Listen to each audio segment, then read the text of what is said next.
15ই August 1976 কলম্বোতে জোট নিরপেক্ষ সম্মেলন উপলক্ষে অবস্থানরত সেনাপ্রধান ও উপপ্রধান সামরিক আইন প্রশাসক মেজর জেনারেল জিয়াউর রহমান যুগোস্লাভিয়ার প্রেসিডেন্ট মার্শাল ব্রোজ টিটোর সঙ্গে তার ব্যক্তিগত তরিতে সাক্ষাৎ করেন। আলোচনাকালে জেনারেল জিয়া সাম্প্রতিক অর্থনৈতিক উন্নতি এবং তা আরও এগিয়ে নেওয়ার সরকারি কর্মসূচি বর্ণনা করেন। দক্ষিণ এশীয় উপমহাদেশ সম্পর্ক স্বাভাবিকীকরণের পথের বাধা ও সমস্যাগুলো বর্ণনা করেন।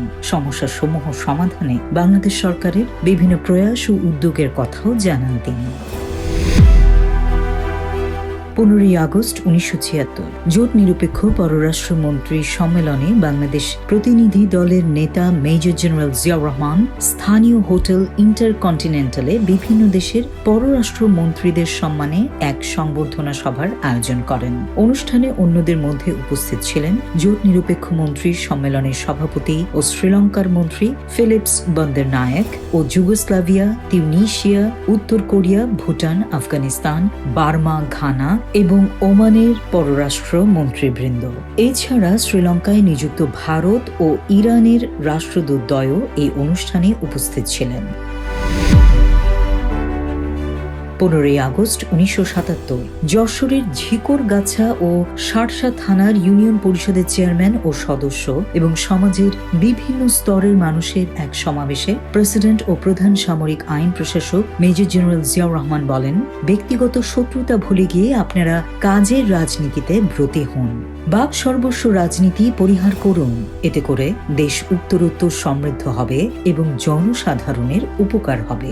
উলসি সারথি প্রকল্পের কথা উল্লেখ করে প্রেসিডেন্ট বলেন, উলসি বাংলাদেশে অনন্য স্বনির্ভর কর্মসূচির আদর্শ হিসেবে অনুসরণ করা হবে। তিনি বলেন, উলসির কর্মপ্রেরণায় উৎপাদনের ক্ষেত্রে ও স্বনির্ভরতা অর্জনে জাতিকে অবশ্যই সফল হতে হবে।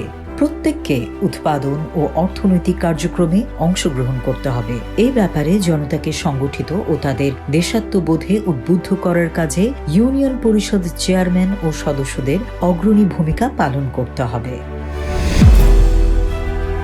15ই আগস্ট 1977 লন্ডন টাইমস পত্রিকায় প্রকাশিত শেফিল্ড বিশ্ববিদ্যালয়ের নগর ও আঞ্চলিক পরিকল্পনার অধ্যাপক চার্লস এস চোগিল এই প্রবন্ধে লিখেছেন, প্রেসিডেন্ট জিয়া সতর্কতা, সততা ও তীক্ষ্ণ রাজনৈতিক বিচক্ষণতা দিয়ে বাংলাদেশকে অর্থনৈতিকভাবে টিকে থাকার পথে নিয়ে এসেছেন।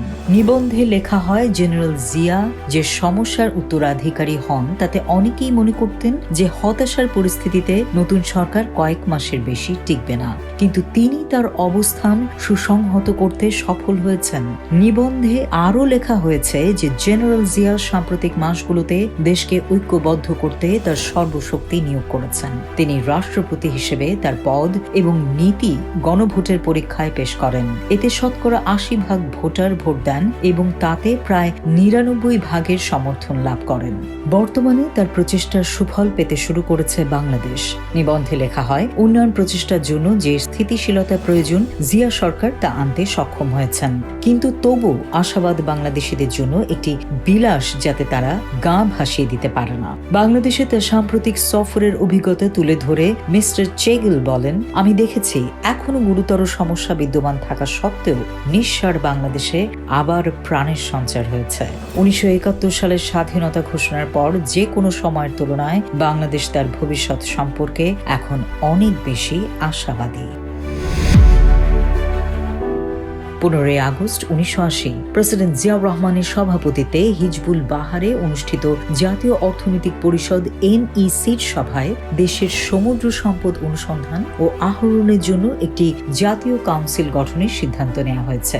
এই কাউন্সিল অবলম্বনে তার কার্যক্রম শুরু করবে এবং বিজ্ঞান ও প্রযুক্তি প্রতিমন্ত্রী এর প্রধান হবেন।